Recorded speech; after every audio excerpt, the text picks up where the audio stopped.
Good morning. Yay.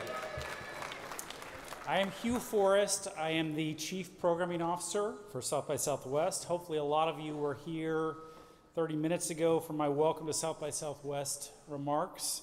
If not, let me very, very quickly remind you that for 2018, we have more encore sessions. Search encore on the schedule. For 2018, we have more event navigation tools to help you know beforehand which sessions are full and which sessions are not so full. For 2018, we have lots of streaming available at sxsw.com/live. And for 2018, we have 2 rooms of streaming content. That is content that is not necessarily on live stream. That is Ballroom BC at the Austin Convention Center, first floor over by the Ironworks, and Room 5 at the JW Marriott. That's housekeeping. Now back to the session at hand. I am really excited about our opening speaker for South by Southwest 2018. Josephine Gobet is someone who I was introduced to in Paris last October, so she reflects this growing, increasing international presence at South by Southwest. We also see this presence with the Prime Minister of Ireland speaking on Sunday, March 11th at 2 p.m., and with Mayor Sadiq Khan, who is our keynote on Monday, March 12th. I'll also mention that 2018 is the first year ever we will have an Africa House on March 10th and 11th. At any rate, with Josephine, I was immediately impressed by her energy and her enthusiasm and her passion for her project. And her project is a very worthy one, particularly for where we are, where the world is in 2018. Let me tell you a little bit of information about Techfugees to set the stage for when she comes on up here. Techfugees is a nonprofit coordinating the international tech community's response to the needs for refugees. It exists to empower the displaced with technology. Techfugees organizes conferences, workshops, hackathons, and meetups around the world in an effort to generate tech solutions for and with refugees. It also curates and promotes the best projects it finds for partnerships and implementation into the field. A little more information about Josephine Gobet, who is the CEO of Techfugees. She is a graduate of the London School of Economics and Political Science. She has been recognized by the Forbes 30 Under 30 list for her work in the social good space. She is a member of Founders of the Future, which is an invite-only community of the most promising entrepreneurial talent in Europe. And before Techfugees, she served as technical evangelist for Y-Border, where her role was to engage with the tech community on questions related to the immigration and mobility of tech talent. At the end of this upcoming session, we will take some questions via Slido.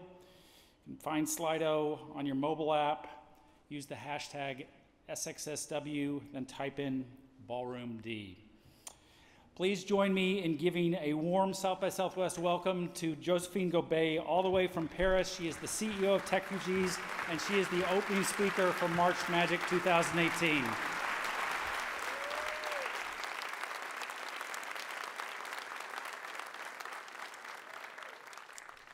Thank you. Hi, Austin. Hi. Woo! I know it's 11 a.m. For me, it's really late in Paris. I went to bed at 8 yesterday. Not really happy.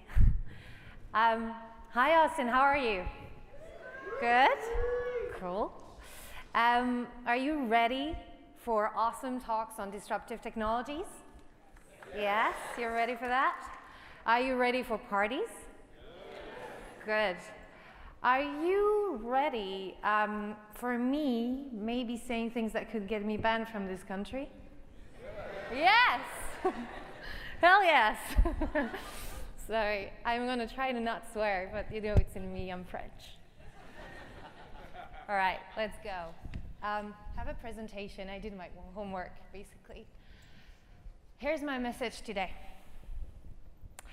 I'm really glad that so many of you came this morning to talk about a topic that's political, that's seriously dividing a lot of us at the moment.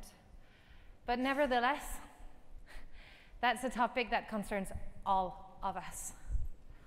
And especially directly 65 million people on this planet. I'm talking about refugees or displaced people also, as you know the technical term. And my intentions for this keynote is to share with you the stories and the facts that I hope will inspire you to think of migration and refugee differently, and inspire you so that it empowers you and empowers all of us to think that we have the solutions for a healthier debate on migration. But quickly, I really want to say what I am not going to be talking about, because I think there's been a lot of polarizing speech on this topic, and so I want to clear it out for you. I am not here to make an advocacy for open borders, freedom of movement, and let's be happy all together. I am not doing this. I am not also saying that there are the people that are pro-migration and they're good people, and they're just a bunch of racists on the other side. And I am not also saying, by saying it's not a refugee crisis, it's a crisis of hospitality, the fact that it's not about refugees, it's about us. I'm not saying that there's not actual suffering of refugees. There is. I've seen it from my own eyes. And what makes me say this is actually what I've been living for the past 30 years back where I'm from. What I'd like to say about today is, can we have, and we can, have a healthier debate to build bridges so we can build stronger foundation to our democracies. And what makes me say this is where I'm from. So I don't know how many of you, I'm from France, in the north of France, nearby Normandy, a few kilometers away from Calais. Let's do a bit of geography here. So you probably know Saint-Tropez. It's full of rich tourists. It's sunny. Well, think of the complete opposite, and that's where I'm from. Gray, poor, and lots of undocumented migrants trying to cross the channel, we call it, to get to the UK. Let's get deeper in geography here. Calais is 33 kilometers away from the UK. So let's just say that I can see the UK from my house. And it's also 177 kilometers from London. And growing up there, I've always seen migrants, undocumented migrants. The only change that I've had to experience throughout time has been where they're from. In the 90s, they were from ex-USSR Yugoslavia. In the beginning of 21st century, they're coming from Afghanistan, from Iraq, and nowadays they're coming from Syria. But the migrants have always been here. They tell you there's a crisis. There's been a crisis for a long time. The only thing that I've seen shockingly happening is a degrading condition for them. And that's a bit the story I want to tell you. When I was 5, I'd cross that channel, would go to the UK, just a simple border check with my passport. I'd see some guys running around, trying to get in the lorry, hide there, expecting to go to the UK illegally. Some died. At 10, Europe decided to remove borders internally. It was called the Schengen area, and then have external borders only. That meant for me, could go on vacation in Spain, Italy, Germany, without the need for any border checks, border control. I would not experience, at the age of 10 anymore, any border within Europe. In contrast, in Calais, more police was brought in because the UK did decide not to be part of that area, Schengen area, and so more police was brought in and more arrests were made. At 12, thanks to an awesome dad, I was surfing the internet. He brought the internet at home. I could connect to people all over the world.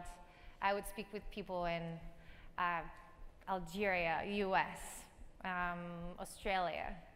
And I would spend a lot of time trying to practice my English through that. It gave me a real connection with the world, with information, but also a feeling of wanting to travel and expand. In Calais,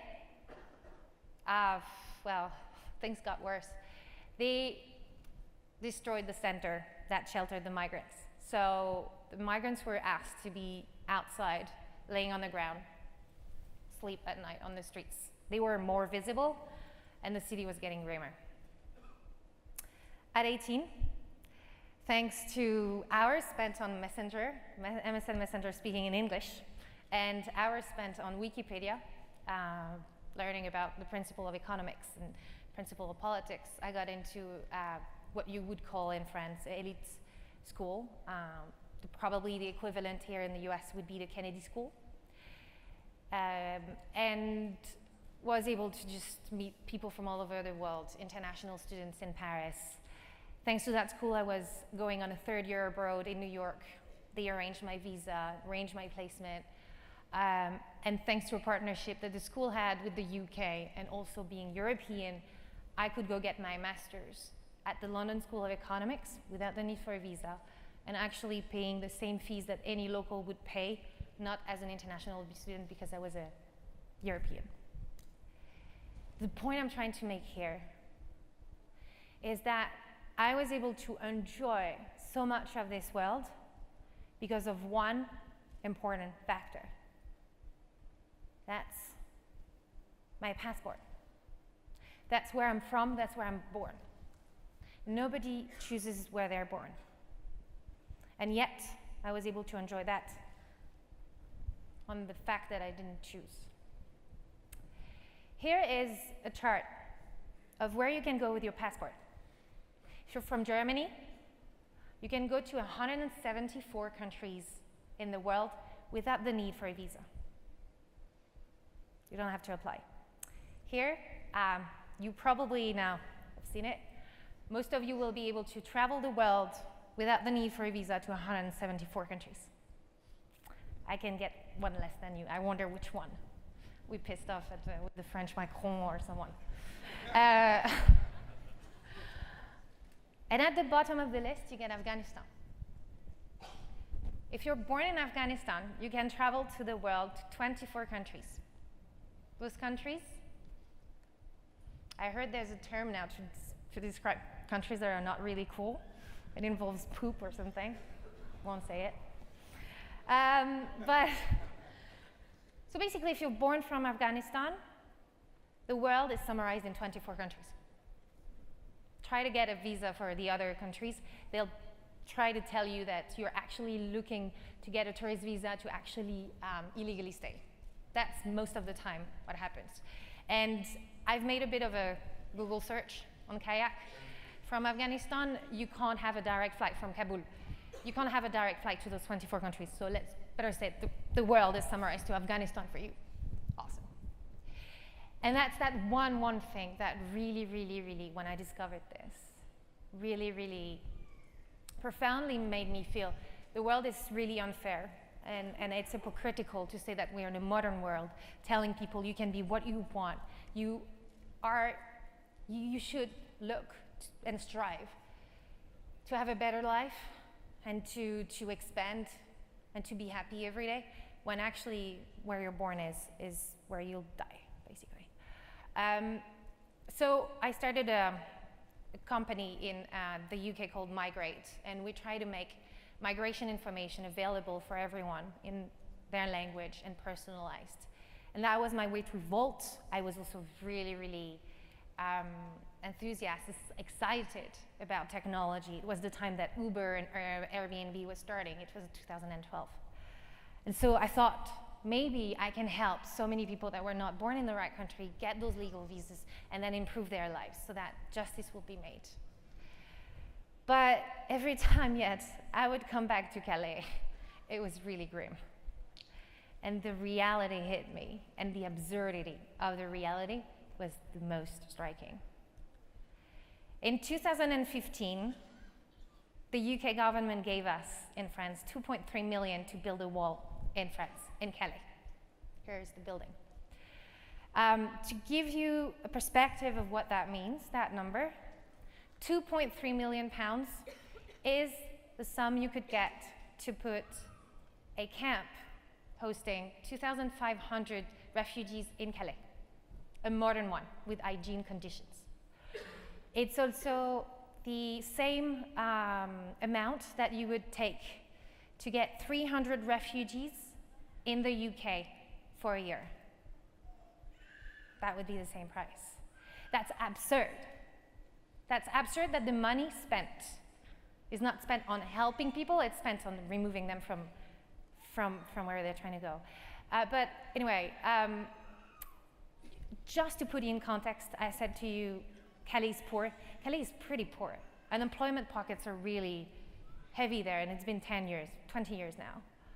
2.3 million to put a wall in Calais was an insult to local citizens of not fostering local economic development or helping them find employment almost. Anyway. But again, I took that picture because you see there's a bit of a door. Maybe they were just not really sure what they were doing, right? So I'll keep it there. I don't want to give them like the full blame on it. The second thing that was absurd is conditions were getting worse. The wall was built, less people were going through, and so more people were stuck. And as more people got stuck, conditions were getting worse. Local charities went to sue the state, the French government, for not providing water fountains and toilets in the city for those migrants that were outside. They were punished. The court said that the charities were right and the government had to pay and put water fountains and toilets. You know what the French government did? They appealed. They appealed on the claim that if you put fountains and toilets, it's going to bring more migrants. I mean, I didn't know people were getting excited so much by toilets that they would come from Nigeria to Afghanistan to just enjoy those toilets, really, you know? So just I'm making it reinforcing the contrast, but this is a bit weird. And I don't know what's the trend with walls. Is it because there's a graffiti artist contest? But we now have more walls than we've ever had. It's been building over the years. We have more than 70. At the end, when the Berlin Wall fell, there was probably a dozen only. So a wall is what? A wall is made to prevent invasion.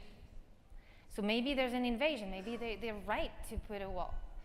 The thing is, the number of immigrants that came, undocumented migrants, that came to Europe in 2015 is 1.5 million. Compare that to the population of Europe, it's 0.15%. When you know that in Lebanon, 30% of the population is made of refugees, you want to just take a bit of perspective on the invasion here. And here you have the graph. It's like most countries that are actually taking on the refugees are not in Europe. Sweden a little bit because it has a lot of people coming, trying to get reunited to their families. But most of them are at the border of where the crisis is. And that's a normal fact. Refugees are people that are forced to migrate. They never wanted to leave home, and so they prefer to stay close to where they are. Because when the war is over, or when the problem is over, they want to go back. So that makes sense. It's not an invasion. So if it's not an invasion, what is it? Yeah, there were 1.5 million. It's a lot. It's 2 times the number of refugees we got back in the 90s because of ex-Yugoslavia disappearing. So okay, let's say that it's a lot. But the problem is, historically, we had this. We had this, and Europe was very proud to say, we welcome refugees. It was an honor. It was an honor, and we welcomed the Russians that were fleeing away from communism in the 1920s. There was no easy jet or like really easy flights, but 420,000 Russians came in Europe. 500,000 Spaniards crossed the Pyrenees, south border of France, in 2 weeks after Franco took over in Spain, the dictator. And we dealt with it. We were really proud. And some arrived in Calais, actually. And the mayor of Calais said, please give blankets. It's our honor to shelter them from dictatorship in Spain. So it was an honor. If it's not facts, if it's not history that tells us why we're building walls, what is it? I'll give you a hint at it. In 2015, David Cameron, the UK Prime Minister, talked about the migrants in Calais as a swarm of migrants that he was determined to keep away from the UK. Katie Hopkins, a public British influencer, talked about migrants in Calais as cockroaches. Cockroaches. And then followed the media that said that Calais was a jungle.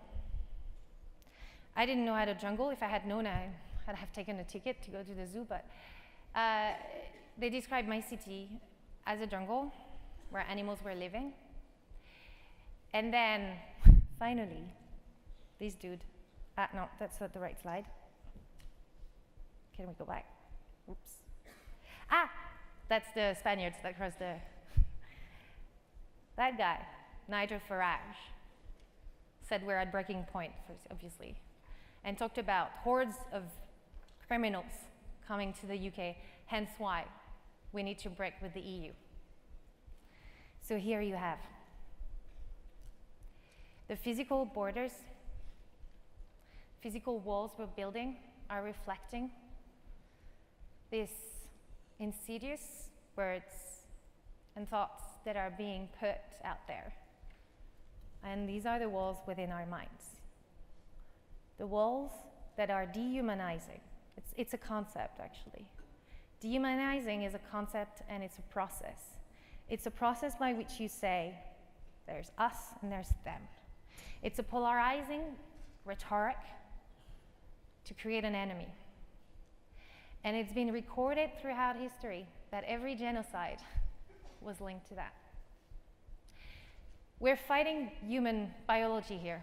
We are hardwired to associate what we see with reality, obviously, to believe in what we see, and to put meaning into words that are put out there. And cockroaches was not the first time it was used. It was used by the Hutus in Rwanda to start the genocide against the Tutsis. The Tutsis were cockroaches, and we know what happened in Rwanda. And so, hardwired like this, we're super vulnerable to anyone who would put out there words and images that will make us think it's real. And it always starts with words, then images. So if we're so vulnerable to words and images, we definitely need to try to take that power of words and images and invert it to create positive narratives, to create something that's against the one with Nigel Farage. And right now, without transition, I'm going to put a photo that's taken all over Europe in 2015 that changed the whole mood. Compared to that, the one you have here, here was the consequence of those words of we don't want them here.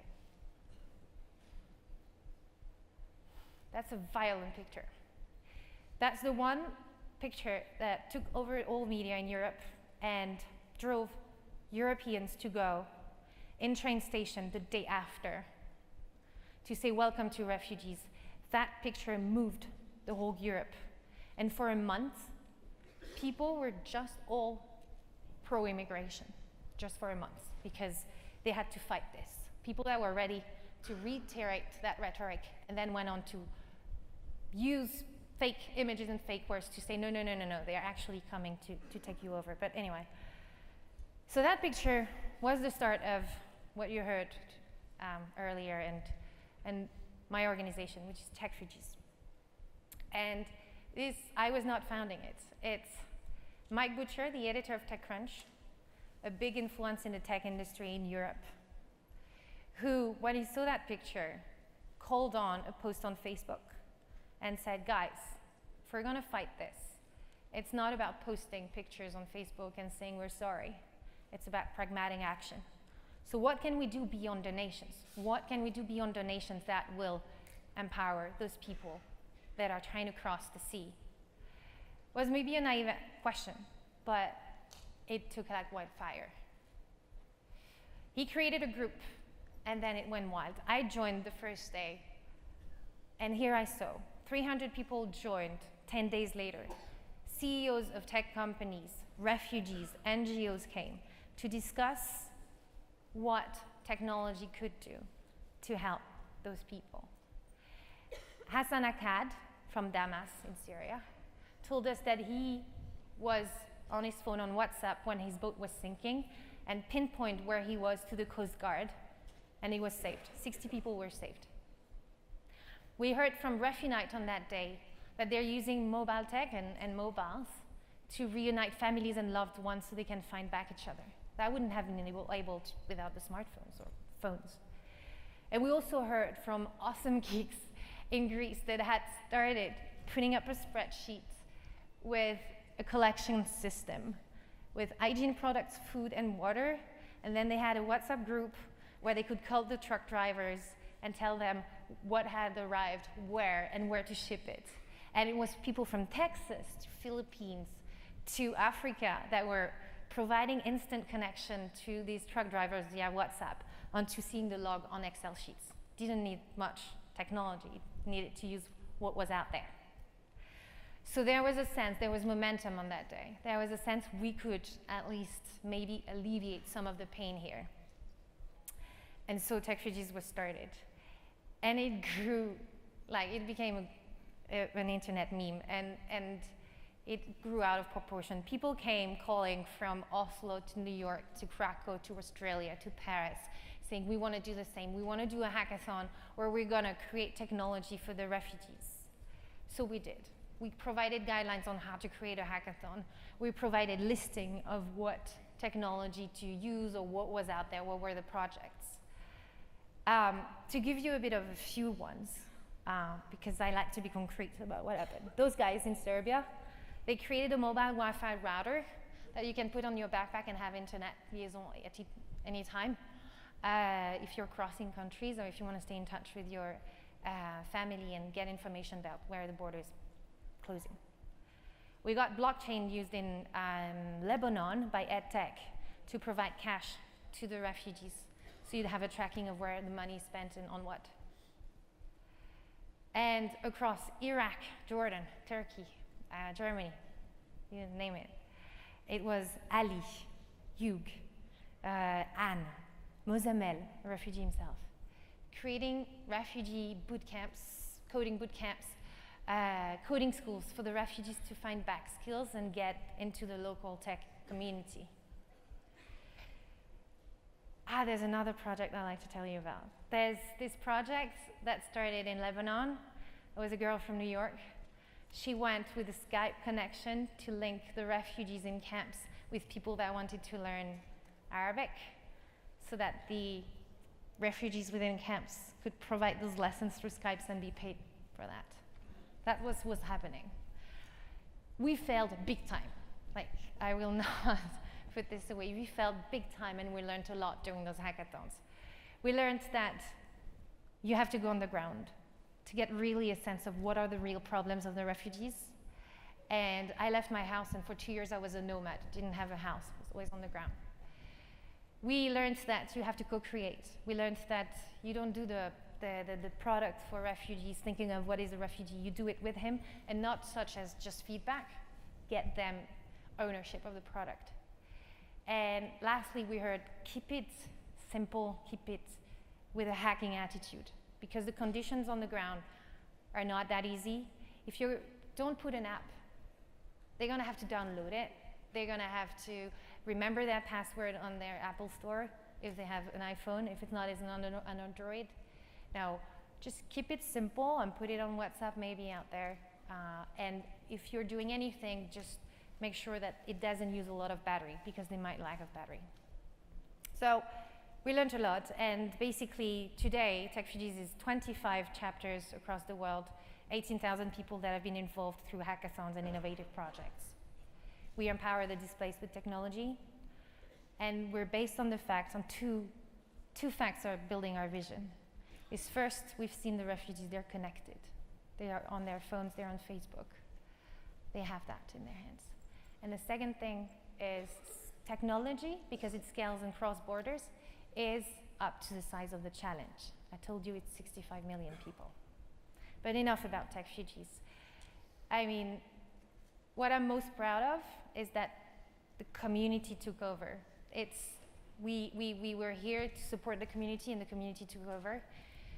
Here's a hackathon we hosted in Paris for the Olympic Games, preparing for the Olympic Games, where the refugees pitched just using all the apps to do sport, to create a buddy program for refugees to get involved and do football, yoga, jogging with other Parisians, because they don't ever meet. And again, those refugees have told us something very precious. They've come to our event and then they say, I'm not a refugee, I'm a Techfugee. And the second thing is, it's the first time I'm accepted, I'm seen for what I am, not a hero, not a victim, but a human being with skills. And we've started to create a narrative, create images that are positive, that are showing that they're also human beings and they are part of our shared humanity, those people that have lost everything. And we need more, and we need you. And we need you for one important fact, is that if we don't build those bridges, we will not be able to continue with our democracies as the way we live them today. For a simple fact is that climate change is happening. And what you need to realize is it's counterintuitive, but most of the migration happening is forced by the environment, not by wars. Obviously, it's counterintuitive because the war is visible. It displaces a lot of people in a short amount of time. But I can tell you, environmental factors are displacing 3 times more people than any war. It's happening right now, and we're gonna have more. We're gonna have more, and there's no better place here than Texas, that has known the Dust Bowl in the 1930s. This is the biggest migration, this is the biggest displacement of Americans in your whole history. 3.5 million people have been displaced because of the Dust Bowl in between 1930s and the 1940s. You've seen the movie, the Grapes of, no, what is it? The Grapes of Wrath, I can't say it, sorry. Great movie. But if you watch it again, just put the name instead of the main actor could be Syrian, it would be the whole same thing. You've experienced this, and your mayor knows it. He's decided to get into the COP 2022 when your president backed out of the Paris Agreement. He said that he would be one of the cities that will be working against climate change, because climate change and migration are one and the same threat. More climate change, more migration. And in the US, it's going to be Florida and Louisiana? Yeah. We're going to be hit first. We need to keep that in mind, that it's going to be climate refugees next. So I'm not also going to remind you where you're from. You know your own history.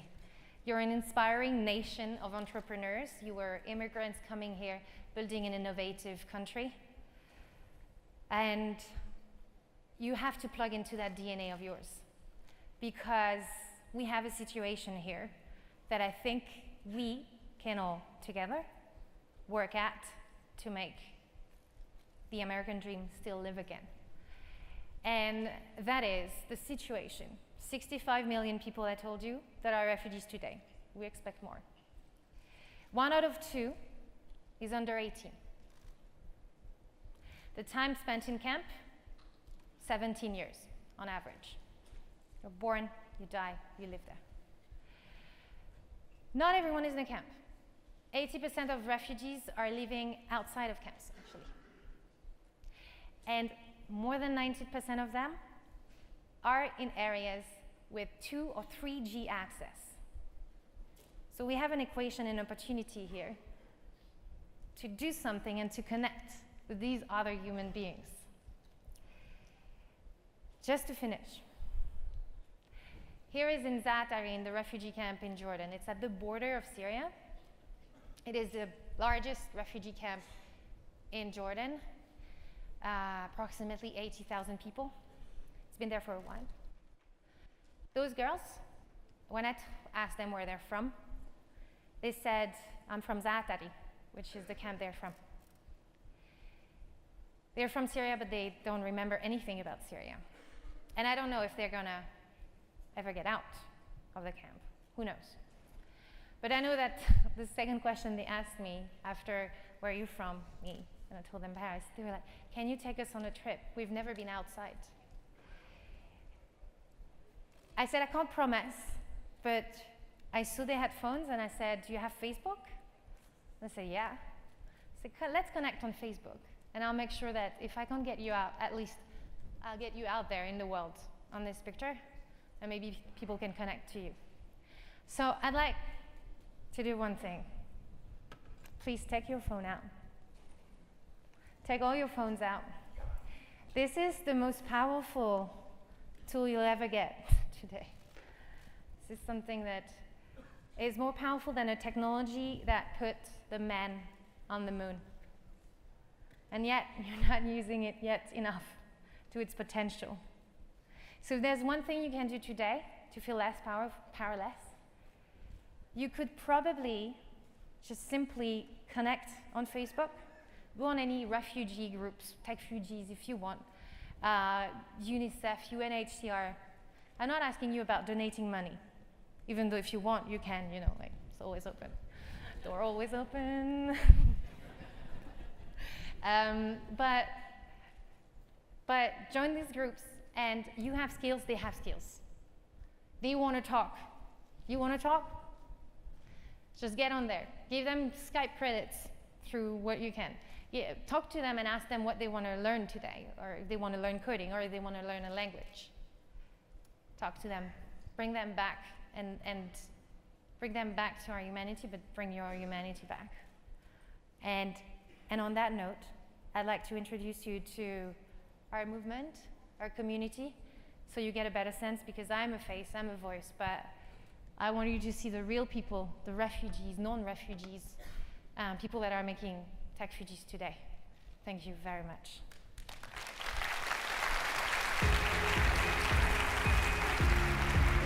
A few years ago, I brought together startups, technologists, and entrepreneurs and humanitarians together to challenge each other and to try and come up with solutions for the issues around migration. That became Techfugees. So this is Techfugees.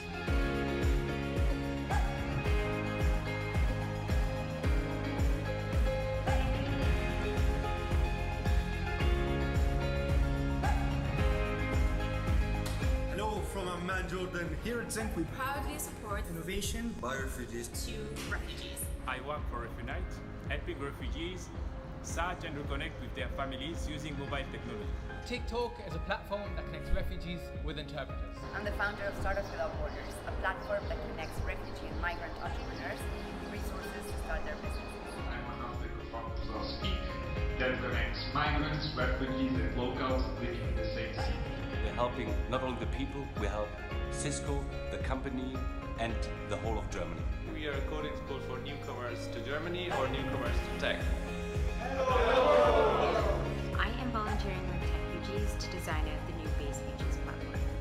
Developing software for Techfugees website and organizing hackathons. We connect language learners around the world with refugees for language practice over Skype. This is Noor, founder of Wispy, the one-stop shop venue booking platform that is disrupting the world of booking conferences, meetings, and events. Hello from Paris, where the Techfugees community has been growing for 2 years now. We are over 1,000 people in France organizing events, fellowships, hackathons, meetups.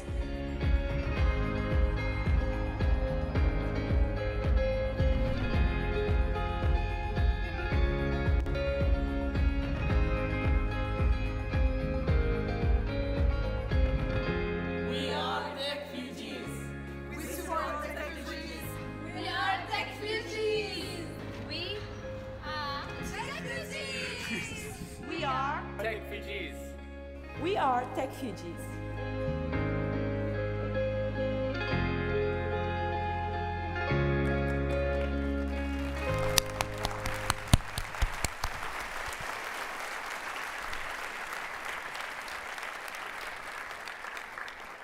A journalist should be here. Here. Didn't say anything. Hi. Thank you. So I wanted to start with just a couple of numbers. In the US, since 1980, there have been about 3 million refugees who have been resettled in the US, which may sound like a large number of people, but by comparison, right now, in Turkey alone, there are almost 3 million Syrian refugees currently. So I think in the US, the political consciousness of refugees tends to be lower. It's just less of a problem that we encounter day to day. And I think in the American sort of political consciousness, when we think of refugees, we think of like the photos that you showed, the small child in a war-torn country covered in rubble. So, I don't think the conception is of this like tech-savvy, super tech guru kind of person. So Josephine, I'm curious why go through the technological route to empower these people? What role, how can technology really help? Cool. I think there's two big reasons here.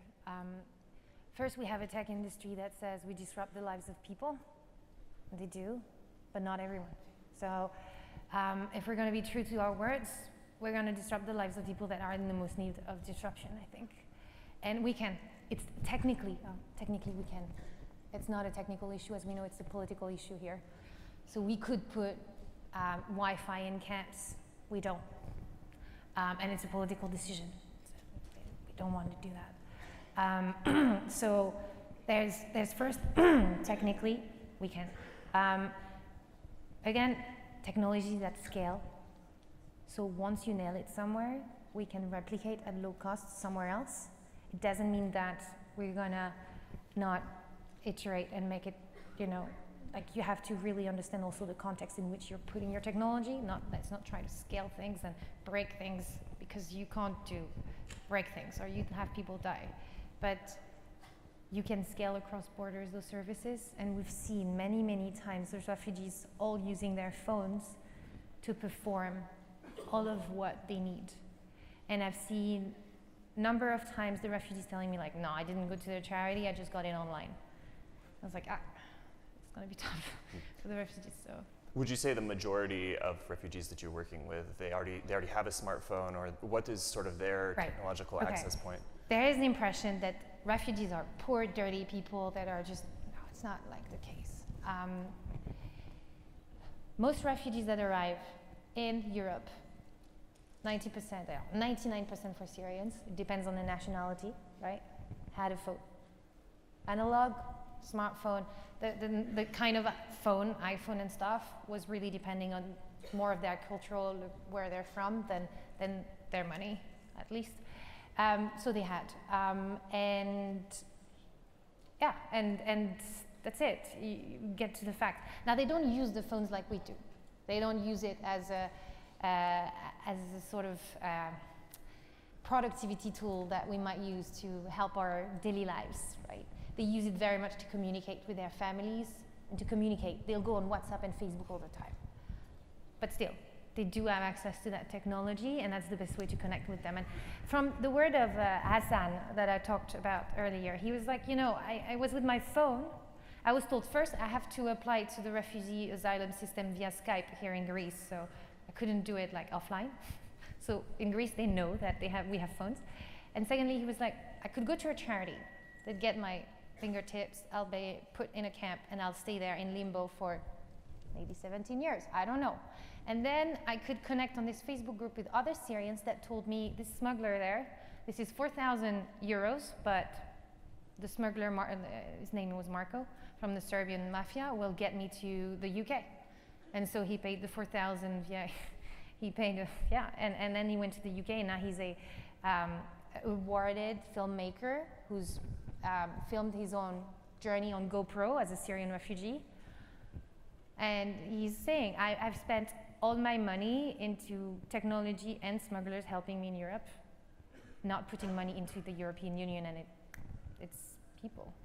So if most people are arriving, they have a smartphone or some other sort of technological access point. What then is the biggest need? What across the board, what kind of services are they lacking? Information. They want information about where they can find services, where they can be helped. They need information about where to navigate. And then after information, once they get it, it's really about how do I get back into education and university training, or how do I get back into employment?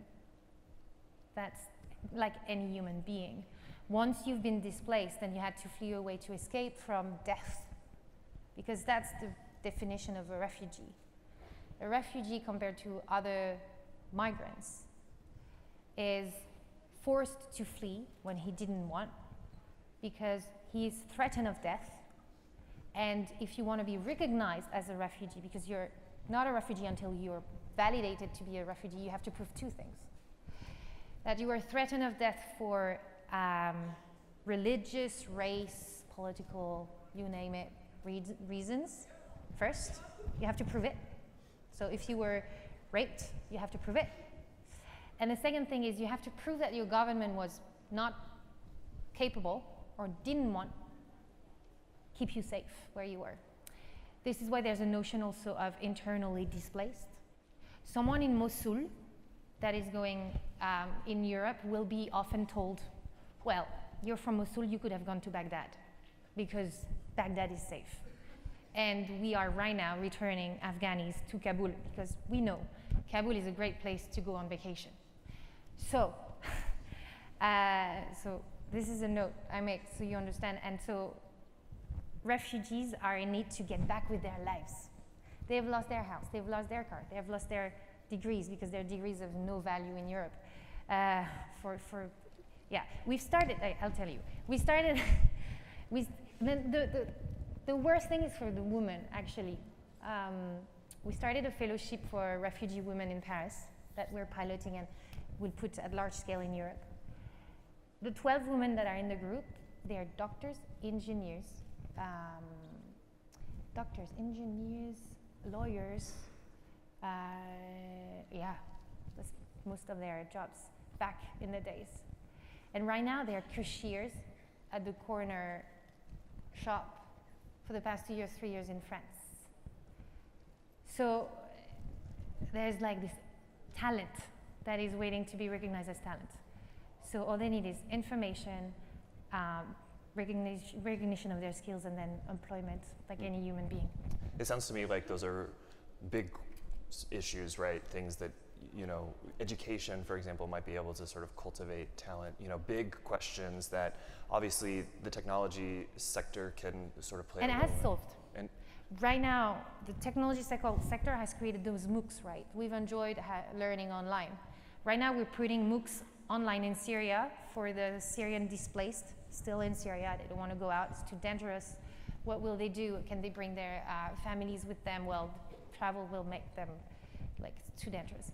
So we're teaching them English so they can have access to the English world online. And that's super important. It got me to a good school because I could go on MSN Messenger, thanks to my English skills. So we're trying to reproduce that. And for charities that are on the ground, they were like, why do you do that? Why do you provide them with online classes? And why don't we have a teacher? We told them we might want to have them connect with the world. I wanted to bring today my phone and just do a Skype directly to Syria and to the people we help there, but it's too dangerous, right? So, but that's possible. It's technically possible. These are also, I think, large questions that not only the technology sector is grappling with, right, but governments, and I think, Techfugees describes itself as a politically independent organization, but I wonder, in 2018, in an era when, just yesterday, President Donald Trump appointed a complete immigration hardliner to head the refugee program at the State Department. Here in Texas, the state just 2 years ago completely withdrew from the refugee resettlement program, basically saying that Syrian refugees were too great of a security risk. Given the current political climate, is it really possible for a tech group like yours to remain apolitical? So we're apolitical in the sense that we're not affiliated to any party. When President Macron was elected, I got a lot of calls to just like rally around Macron and stuff, and I was like, guys, we're not supporting any party. We're supporting un postulat, posting a line, which is refugees. We're all in it together because of climate change happening, especially.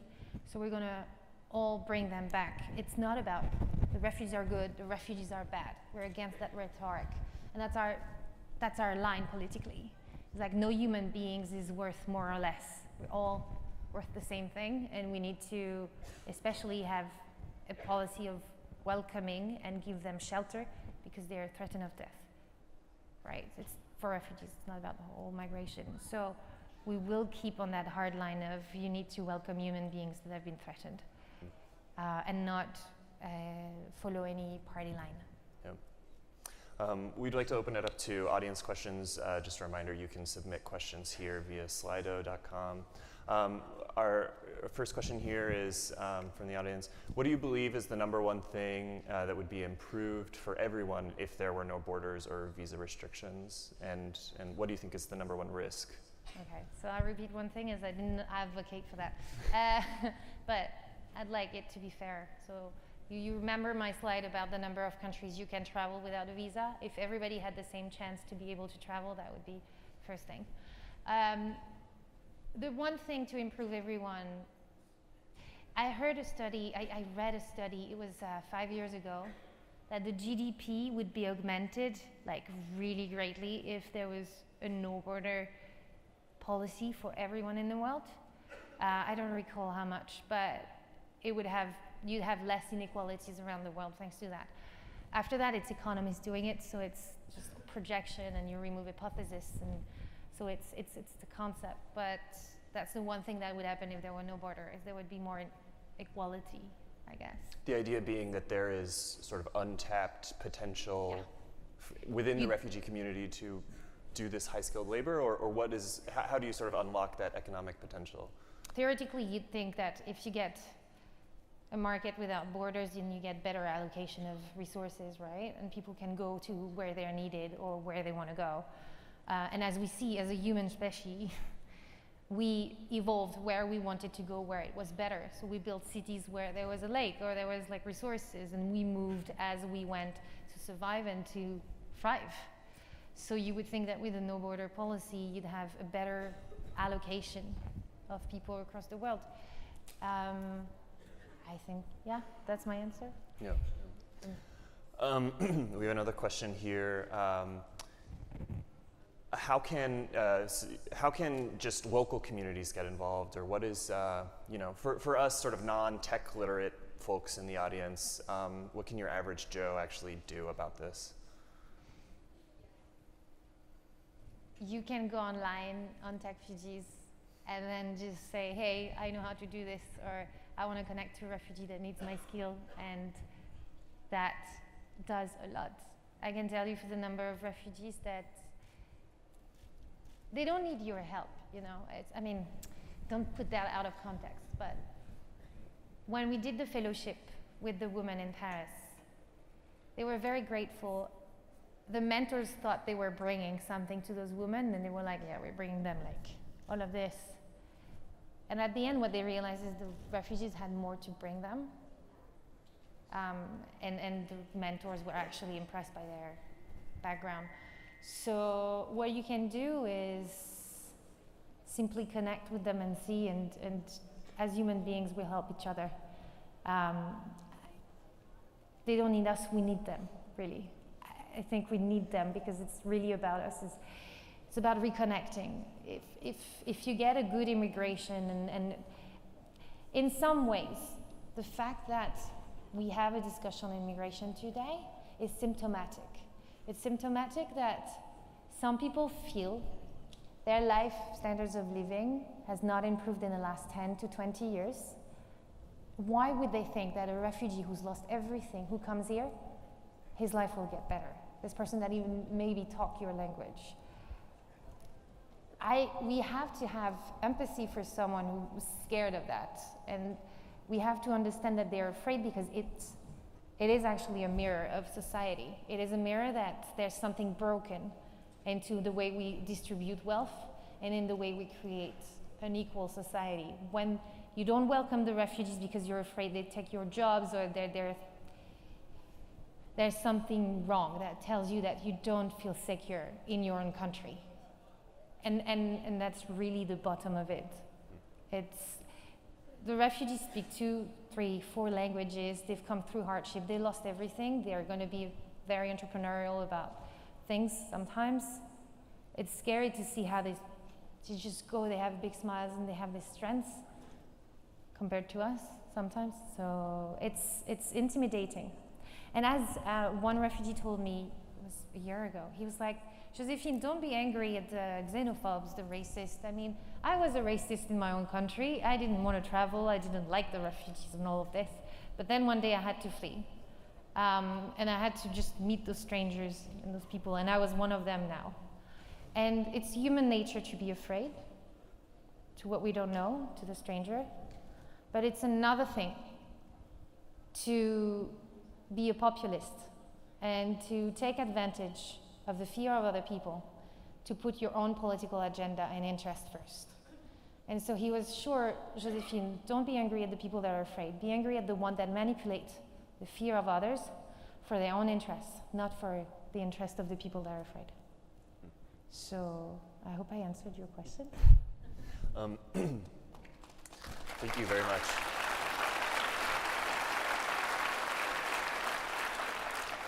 Do we have one last question? Yeah, let's take one more. We have one here.